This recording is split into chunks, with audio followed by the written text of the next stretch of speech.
Yeah, so welcome to this 20-year anniversary podcast format thing, where we are going to just talk a little bit about the history behind the project and how it started and all that. Try to remember. So, what do you remember, Robert? How First, yeah, I'm how Robert. did we meet? Do you remember that? Oh, yeah, I think we met or somewhere in the 99, 98. I don't remember, 1998, 99, when we were coding for the Sonic MP3 player, which was the latest hot thing back then. Yeah, And they had these funny music visualizations, and luckily they had a simple API, so I was uh, able to provide some music visuals for them. Because other players like Winamp had a too complicated developing API. I didn't understand it, and I was just uh, faster to pick up with Sonic. And then you also did the same thing with made some visuals, and they had an IRC chat, I think, where they were talking about the things they were developing yeah. and where the visual developers were exchanging ideas and information and releasing the stuff before it was put on the website just for beta testing. Yeah, I maybe we think should that tell people what IRC is because it's kind of fallen out of use these days. It's the service today most like IRC is Discord, but it was only text chat back then. So yeah, but that's yeah, it was simple chat server like ICQ back then, yeah, which also no one remembers nowadays. right. I think we were was it ARC all the time? Okay, it was mostly IRC, yeah. Mostly IRC, yeah, And then we just pasting our binaries into the IRC chat, and everyone was downloading, and no one was concerned about security. They were just just executing the testing stuff we stuff, pasted to each other, right? just just to see how things are working, Yeah, whether they work on different machines or not. Yeah, yeah. and that's how we meet, how we met. You had a visual, I had a visual, and then we thought, I don't know what we thought. I know you had this or the skin maker, the Yeah, skin I maker. actually started with that, I think. Yeah. So you were I, kind of famous in the chat back then already because you made the skin maker when everyone started making skins for Sonic. And yeah, I was, I think, just at some point new because I just happened to find it and it started developing a bit for it. yeah, And I was mostly inspired by the demos back then in the 90s where they had all these graphics effects. And I didn't find a good way to, I don't know, I wanted to distribute this somehow. And then I found coding a demo, I wasn't good enough and I didn't have enough time or patience to implement a full product. But the music visualization is really nice because you don't need a storyline. You just react to the data you get in real yeah. time. So you don't need to plan ahead. You just fine tune and hard code parameters on the fly and see what the result looks like. And I Uh, think when we're talking about audio reactive stuff, the way Sonic did it and the way we do it today is very much similar. It's just spectrum data and wave data, and then do something interesting with that.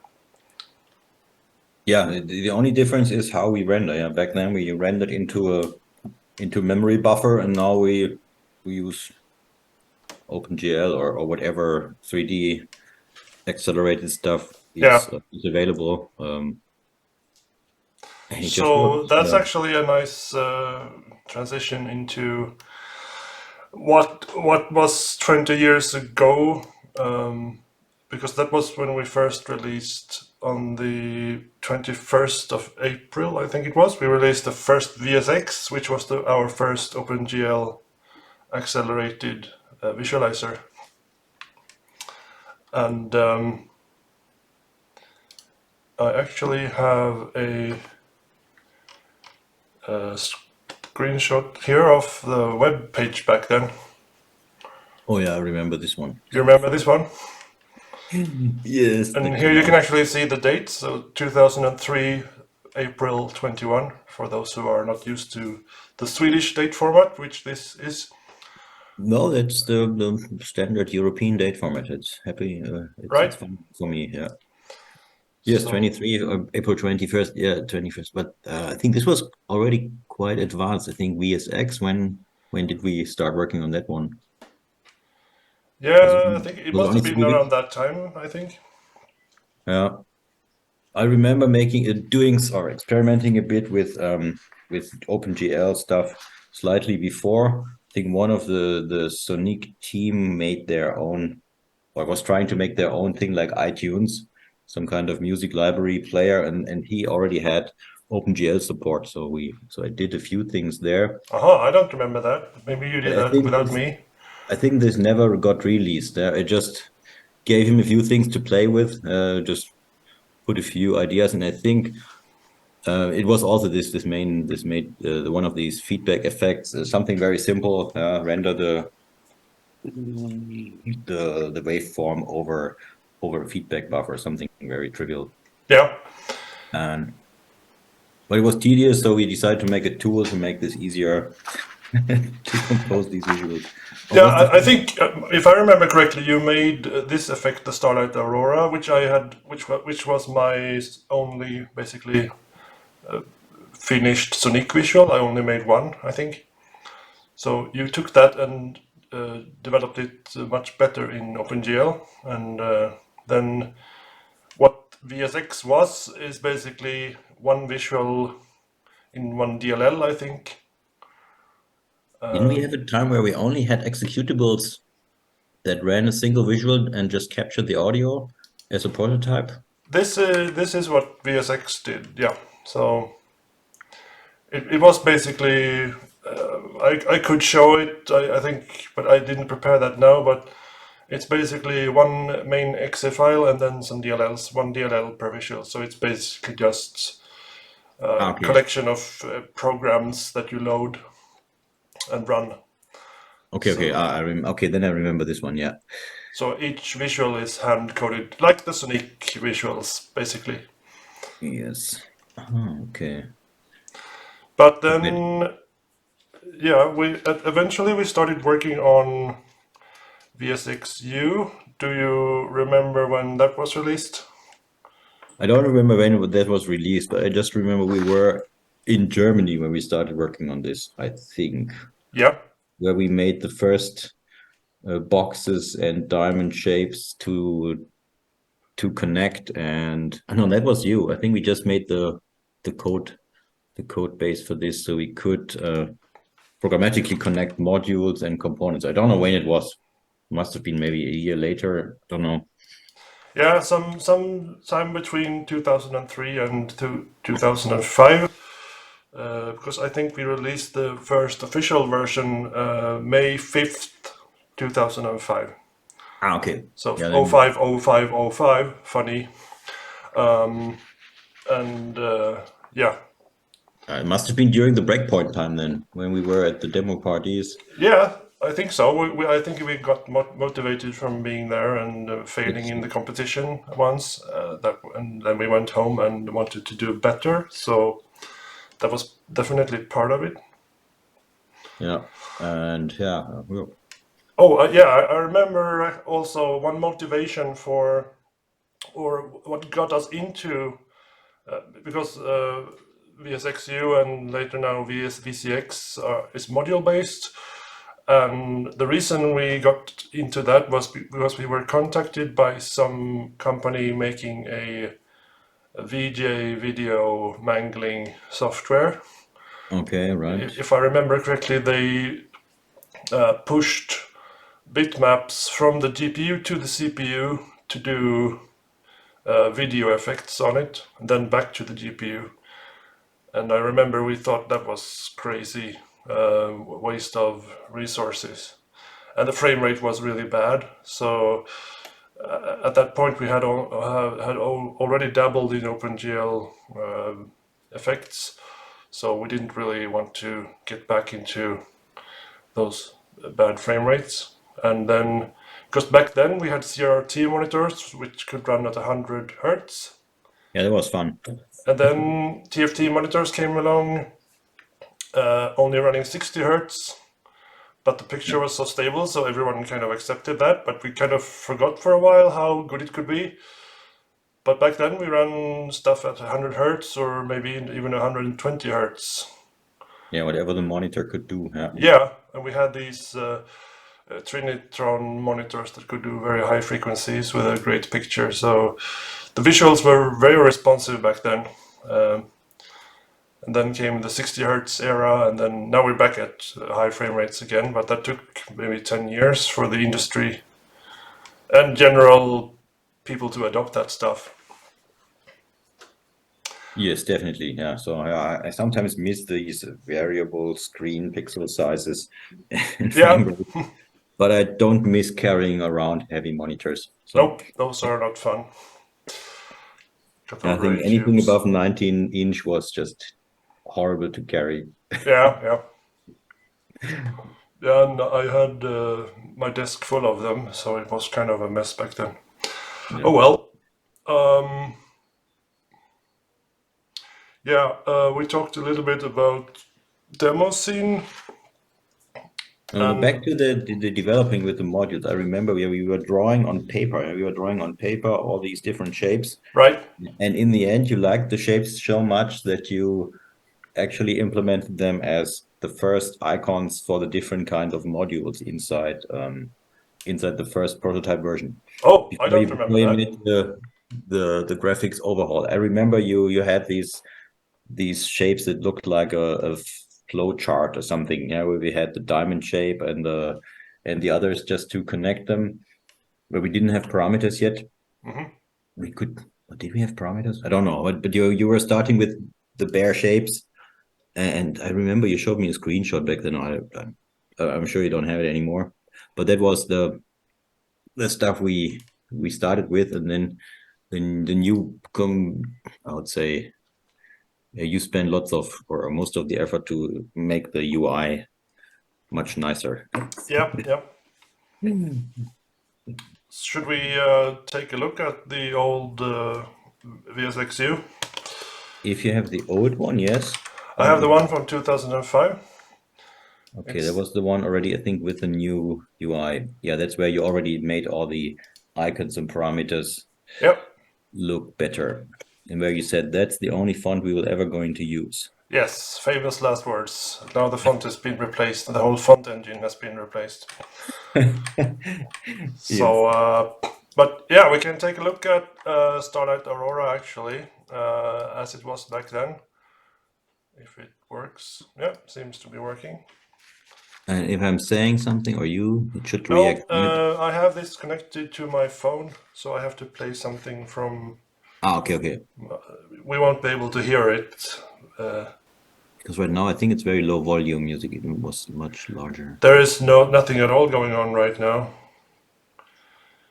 No, we should not play Berliner Philharmoniker. That's a bit not enough happening. Yeah. Yeah, this will. I remember implementing these spline curves for the star. There we go. Emitting the okay, now it's a bit it looks bad on my side, but I'm sure it looks much smoother on your Yeah, side. I will lower the input volume a little bit. It's very bright. No, it's not just bright. It just the video compression just removes all the Ah, smoothness. yes, that's typical. You get like 5 FPS. Yeah, this is better in a small window. Yeah, now Yeah. I can see the beat now. Yes. Then I remember implementing these B splines, the B spline curves. Could it Where be? or did you already? No, I think the B splines were in the binary version, and in your version, I think you had a path, right? No, here it is. B-spline matrix is the module for this. Yeah, but you had the random vertices, so you have a circular path around the random dots in space. Yes, a B-spline, yeah. And I think when I implemented the first version, it was just an infinite path that was always inventing new random points. Oh, okay. But I think you wanted something predictable, so you used this one. Yeah, maybe that's for the demo scene demos, because those should run the same every time. Yeah, definitely. So maybe you at some point we maybe had a plugin that generates random vertices at intervals. I don't know, but Yeah. I remember I didn't have a list of vertices. I just said whenever the path ends, invent a new point and then Right. continue the spline. And these B splines are really nice to use because they just looked always smooth. They were easy to control. You just add a random point and it always looks good. Yeah. Yeah. Very. That's how the satellites move. Yeah, and So it's much worse with these Bezier curves because you always have to align all the control points. yes, I know. And the B splines, if you don't care where the thing is actually going, if you just wanted to move around in a curve randomly, they're Yep. perfect. That's true. Satellite, yeah. So we actually had macros. Which are these things where you can put stuff into. I think it was very buggy when you moved stuff in and out of macros, if you even could. I don't know. That's Yeah, you not. could. You had this Alt Shift, drag and drop, whatever. I don't know. There's some complicated Yeah, Alt Shift combination to that's drag stuff still the in same actually. and alias the parameters from Exactly. inside to the outside. But it was really advanced. Yeah, I like this thing, the macros to open and close. So there's a bunch of the here is I still don't, maybe you remember. I still don't understand what this icon here, like a bird or something, what this is trying to depict. this one. The module icon, no the Oh, that one. I think this it's a one. stylized R for rendering.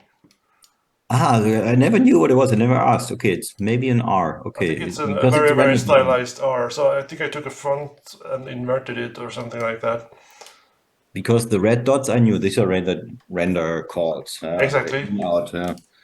And I remember that we had the thing before at some point when we were to design the way the modules interacted, we spent basically a week arguing about how to do that because we wanted feedback loops, which was tricky because you have to figure out some way to not end up in an endless loop. Because you make a feedback loop. I think Yeah, we have a visual here. Yeah, this one is. Oh, that's ugly. maybe too loud. Maybe scroll down a bit. Yeah, I I think it's will. spinning too fast because something is too loud. I don't know.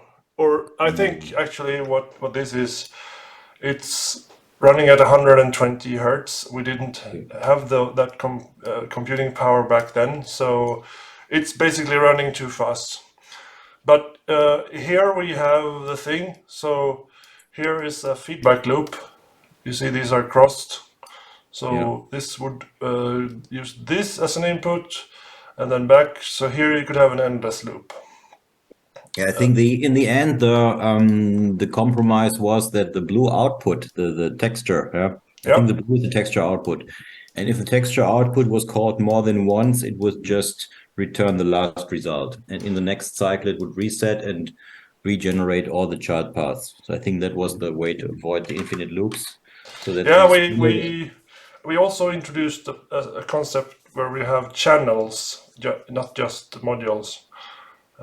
But that's maybe going too deep into the architecture. But this one is internally double buffered, so it has two textures to render to. This module here, I don't know, did blue. the channel decide what to do twice? Was this maybe the texture channel that only updated once every frame? Yeah, So you, it set itself to produced output, basically. because you can use the same texture in multiple modules as an input again, and then it only generates once, and Yep. then we also avoid duplicate stuff. So we had some very fine-tuned logic that I think uh, was initially difficult to get right, and then in the end we had something that was stable, we thought. Yep, and that has survived actually up to this day. Yeah, I mean, it just makes sense. You build the things once, and every frame you do this once, and the next frame you use different inputs to build it. But otherwise, it just it never finishes. So And I think it only builds when it's actually called. So you could have this on-demand stuff where you have complete subtrees that don't execute. They just consume memory, I think. yeah. So here I brought up the code actually for the render channel. That's the old one? No, this is the maintained one currently in the Okay. project. Let's see, where's the API? Do we have a header file? Yes, Yep, okay, this is easy. So this is the render channel, right?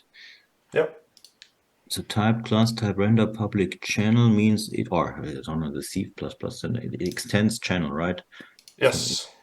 So this is just a public, and it has an execution result execute and a type render VSX That's module. the constructor here, I think, as Okay. it's named the same. So the stuff happens in the execute, I guess.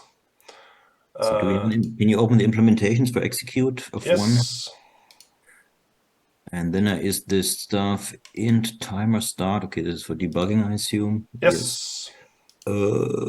Target module parameter equal to I think here is the fun stuff. for auto. Oh, yeah. Okay. We didn't use auto pointers back then. That's I'm Nope, sure. that's new stuff. If connection source module info tunnel source prepare. We had this prepare. Yes, so we were Yeah, calling lifecycle of the component providing this actually, thing. this is for modules that should run every time, regardless. So the tunnel means, for instance, something like a matrix operation in OpenGL, which should be applied to everything every time. So that's a special case for that. No, I Maybe. thought we had different kinds of channels, and the render channel would only execute once, and other things would execute multiple times, No, I depending actually on what it think the was. render channel can execute multiple times It in even that can, case. because we had the source component prepare. We had this lifecycle prepare, actually run, and then do something. Source component Oh run. no, I'm wrong. If not tunnel, and if compare fails and all required, then it's a failure. Otherwise, it just the outcome of this block of code is that it run prepare Target module deactivate off and then screen. run. Oh, I don't remember any of this. Yeah, that's okay. Yeah. Time. Yeah, it took a while to get these channels right, but we had this thing that the component doesn't know where its stuff is going, and also the component didn't know where its input parameters coming from. It only know I need a channel, which are these lines, I think, and then the channel would decide how to retrieve the data from the other side, Yep, from the side. And then kind the of a channels could be intelligent and avoid double calls and yeah, exactly. cache stuff or do some whatever we needed. Yeah. Yeah. So That is cool.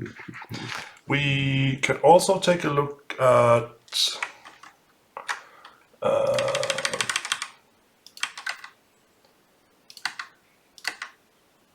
We have the module. the Yes, the modules module are headers. still mostly the same. Of course, they are many more now. Okay, can you show me a simple one like mathematical add module, just something float, Yeah. the normal float add or something Float. binary, just the simplest. This is your old code actually. Binary operations. So you made a Yes, macro. I made all the binary operations macros. Yeah, Okay. you made a massive macro here. So you made all the ones in one go. So it's all the mathematics stuff. And then I hate macros nowadays. Yes, we tend to not use them at Yeah, I all, think I if was just possible. lazy to type, yes. Now there are more modern Yeah, constructs in then the let me say language. we have the binary ops subtract, multiply, Yeah, float, these are blah, just blah. boilerplate, I think, copy pasted for each and one of these. Rounding is binary. Yeah, also binary, yeah, you have. Yeah, it was like method declarations for whatever, just for the compiler to hard compile instead of scripted, because we wanted this to be fast. I don't even Yeah, know if this is even fast anymore. well, no, this stuff has so many virtual calls, so it's not Yeah. fast, but its intended use is that one visual has only maybe 100 or 200 modules, and then it's fine. So Yeah. this isn't a language where you build the Linux kernel. Yeah, exactly. It's a high-level orchestration language, and these days it's even more like that. So yeah. At least it's not interpreted. So that's what we wanted to avoid. Yeah. And I think nowadays I think I would switch back to interpreted and have it just in time compiled instead with whatever scripting language supports just in time compilation. right. Well, I don't know. I think I Maybe, wouldn't do this again like this because whatever happens in memory is, I think, much faster than back then. I don't know what memory. Yeah, when it's just in time compiled, I think it's just a lot faster nowadays. yes, definitely. I would go one step further and involve have this graph generate some LLVM bytecode, which is kind of like the same. I mean, you would even compile this at Then you have the option to run either JIT or proper compilation to machine code without JIT and without garbage collection. It's optional though, so you could have that if you need to. But yeah. Well, I think this could all be done on the GPU nowadays. All the math stuff. not You could all of just it, here. but more and more has moved into the GPU, definitely. Yeah, the whole math thing, because back then we didn't have GLSL and all these things at the first. So we used the default OpenGL I think we had it in library. 2005 actually. It started coming around then. Yes, but then when you call different shaders in a row, I don't know I don't know whether you compiled a full shader out of the graph where possible. No, the graphs are never turned into shaders, no. Yeah, exactly. So So here we is a modern can visual from our very latest pack. yeah, never seen the latest one. No, it's unreleased so far, but it's rolling out. So speakers. Now, when you make noise, there should be some movement. Hello, hello. Oh Yeah, yes, I'm going. Cool. so I can increase the. Oh, actually, I can't. I have to go here. Oh, still the old slider knob, but the Yeah, spinning knob. Yes, if I make some noise, where's the microphone? Here. Yes, this works. yeah. So a lot has stayed the same, and but the UI is nicer, and this is a whole new rendering engine, and the module list is here, and whatever. A lot has happened. Yes, oh, nice. And there's some animation going on, which is also good. Yeah, that's skeletal animation done on the GPU. So you mentioned stuff being done on the GPU. That's definitely one thing that is really beneficial to have on the GPU because that's super hard to do otherwise. Yes. Okay. So what is this is mostly is this the thing here controlling the parameters of this model only of the rendering, or is there some I don't know what is dynamically generated, the rays or the Yeah, the sound rays are generated, of course, rendered, and yeah. intensity is controlled by the audio. Then the fingers are controlled. We have a new module in this version which is called. I am not prepared for this, but maybe we can find one. I think it's called delay. Delay, okay. So we have float delay here. So if you have a value in and you have a delay of 1 second, what Yeah. comes out is delayed by 1 second. Okay. So right now it's 0.88. So It's if not you running now, so it doesn't but that's evaluate. how the Okay. fingers are.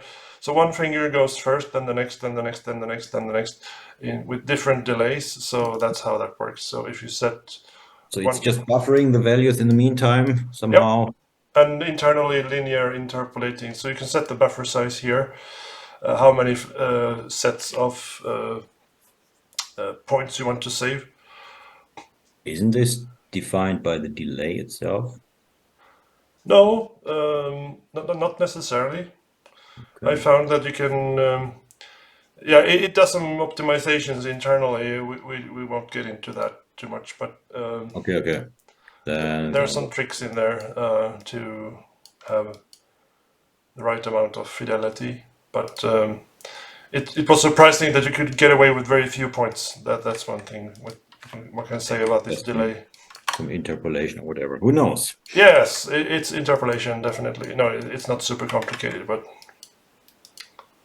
yeah, Okay, why not? That is that. Yeah, I like how the fingers move. La la la la.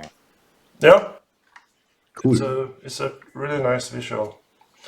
And these days we have another, since a few years back, Yaffi. He doesn't talk too much in the chat, but in our Discord. But he's the one responsible for all the graphic design, modeling, materials, everything. So he has Yeah. made these hands and environment and designed everything. And I still do some design for the actual effects, but we're kind of transitioning into him doing more and more of that too. So I help him when needed, so I can focus on programming and those things. But This dot. sorry, dot. Yeah, I saw your mouse dot somehow Oh, moving. right here, yeah, yeah. Something from the tool. Can you interactively add stuff to the screen with this, or is this like a touch input or whatever? Uh, no, not really. It's Or just a maybe mouse the screen cursor. sharing. Okay, maybe screen sharing dot. Okay. Oh yeah, yeah. All right, yeah, could be, yeah. Okay, cool. So JAWS screen. I still kept the old icons. The Some are still the same. They are a little bit dimmer in color. yeah, but it's the same thing overall. Okay. We tried redesigning this, but it didn't really improve. Okay. So we tried a few times to think of a better design, but eventually, for now at least, we gave up. What's a But magnitude? Shadows. this is kind of like skeuomorphic, I think it's called, where you have things that look like real objects, which is a design language not really popular right now. Yeah. I still like it though. Yeah. Yeah, then we have float. Yeah, there's some other things that have changed over the years. I'm thinking about development methodology, stuff like how code is managed. I think back when we started, because you were living in Germany and in Sweden, so we had to collaborate on the code somehow. Yes. So I think we used CVS. Do you There remember must have that? been. I think we didn't use Visual Source Save. No, we used. I don't think we did. I think we. Yeah, we Or must have used. Subversion, maybe. No, Subversion is something I just had to learn later at my job after maybe a year later or 2 years. I don't know.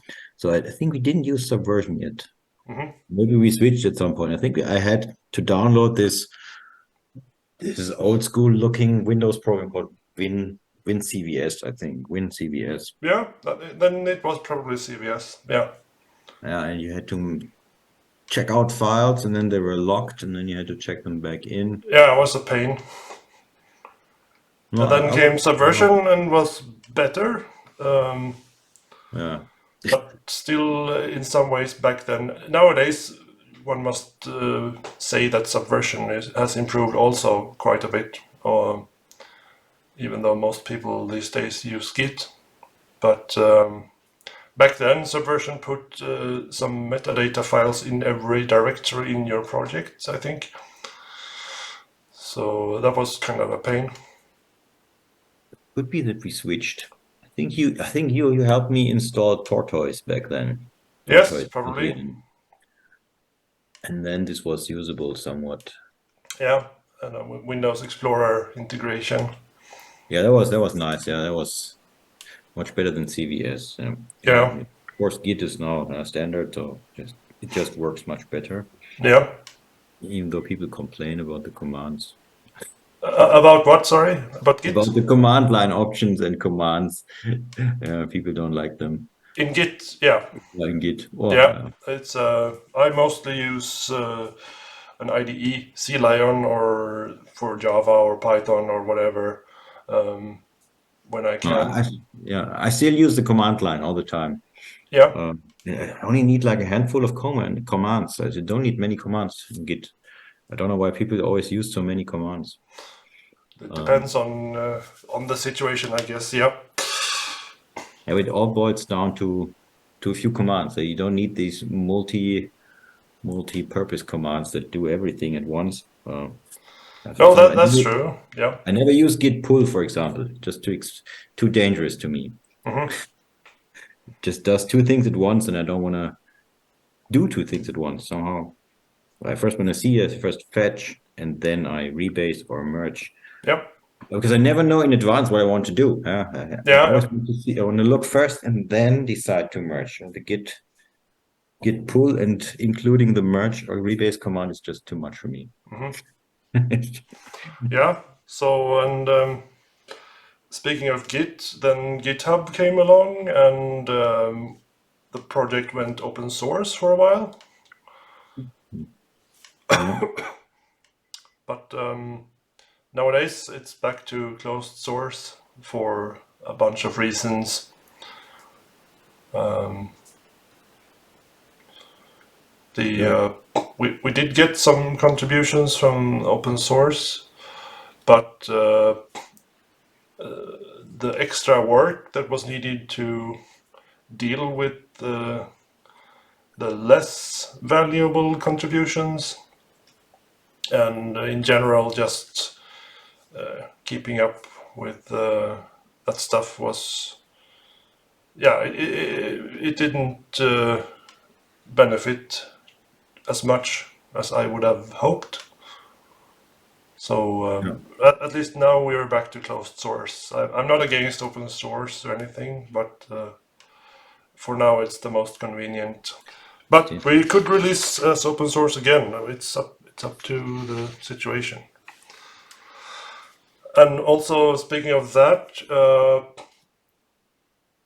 back when we started, now you when I played artist for you now before, the audio had to come from a recording device in Windows. So I had to manually set the recording in Windows to the input of my sound card, and then that input device was blocked. Okay. And this was a huge problem for adoption actually because people's computers lock up one device and it's complicated to do. And if you remember, you had to have a sound card with a driver that had a hidden device called stereo mix that you had to enable. Oh yeah. Oh, yeah. That was painful. Yeah. So that meant that the adoption for most people were like, this software doesn't work, and then they just toss it out instantly. So that was the case for many years, actually. Yeah. Then, and at that time, I was also primarily working on Linux, so Windows wasn't really a priority. You know, programmers are lazy and mostly support best the platform they are spending their time on. Yeah, definitely. So, but at some point, I learned that there was this other API for audio on Windows called Wasapi, and I also think the audio library that we used called RT Audio, which is a great library if you're starting out doing audio stuff. It supports many platforms and many APIs. So we owe a lot of our history to them. They added Wasapi support also, and then we could really use that. And So then that, yeah, it's easier, right? yeah. Wasapi works like it listens to either an input or an output. It doesn't lock the device, so you can still. It's invisible when it's recording. Okay. So that's really cool. And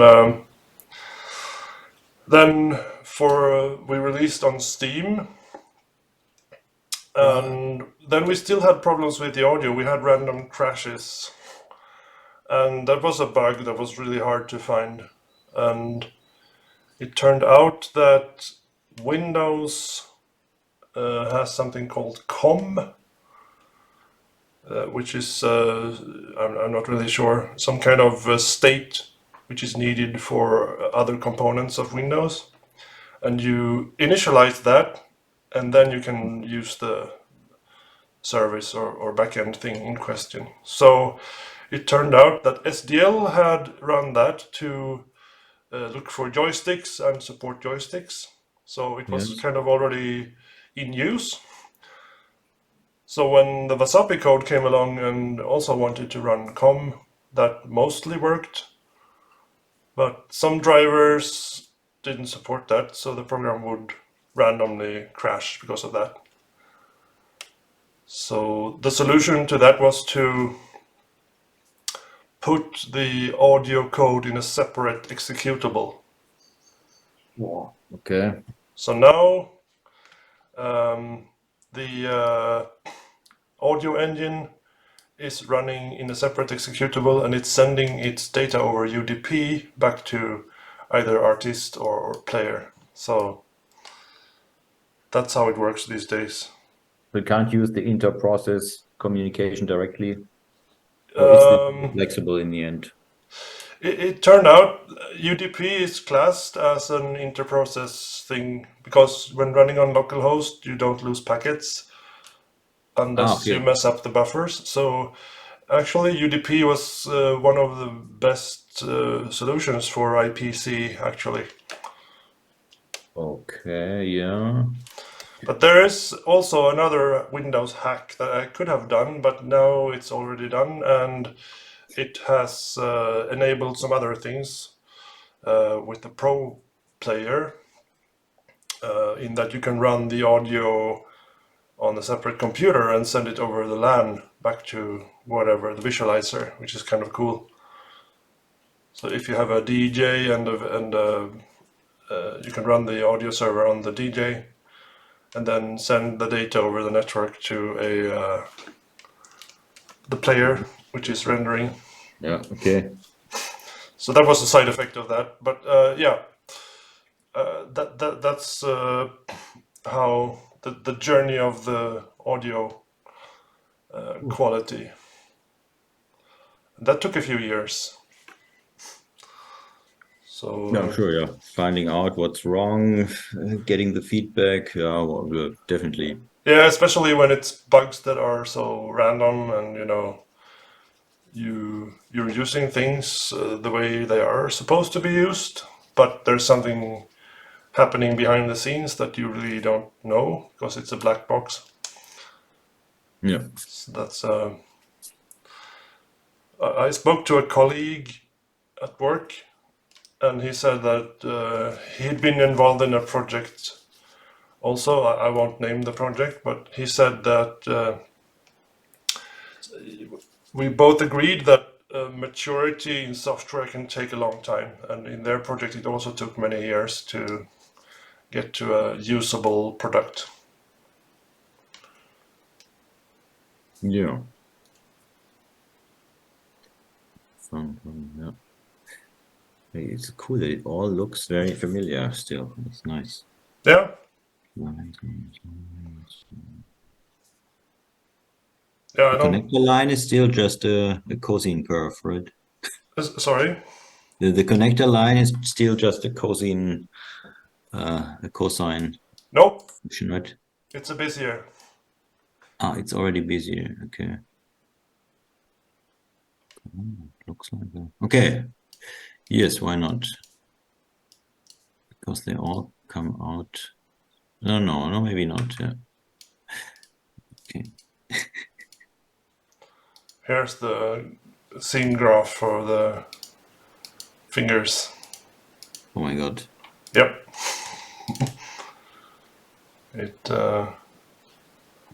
And you have the same on the output side, so you can have access to All the finger positions. each matrix for each finger. That's how we attach the blobs to the ends there.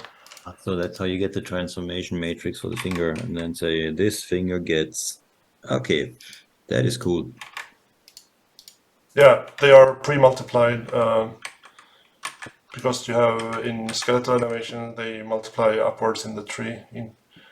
This one is multiplied by this one is multiplied by this one is multiplied by this, and so on until you get to here. Fingertips, yeah. Yeah. And also the position, which is kind of nice. Of course, yeah. I mean, the position orientation. So you could have, yeah, like, I mean, the position should be part of the matrix, right? It is, yeah. It's Yeah. the bottom three. Bottom row, yeah. Bottom row, yeah. And the rest is rotation. And on the top right, 3 rows are translation. Or no, scale. No, not scale. I think it's no the scale. Or I don't know. Could be scale. I don't know. Yeah, something, or maybe they only. I forgot. They only apply when you have perspective. Who knows? Yes. Some magic. Yeah. I remember matrices just work nicely, and then you just multiply them and hope for the best. Yeah.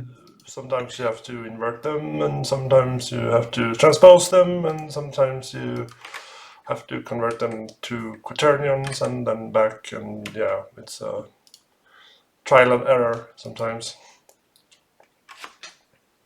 Yeah. Okay, so should we wrap this up, perhaps?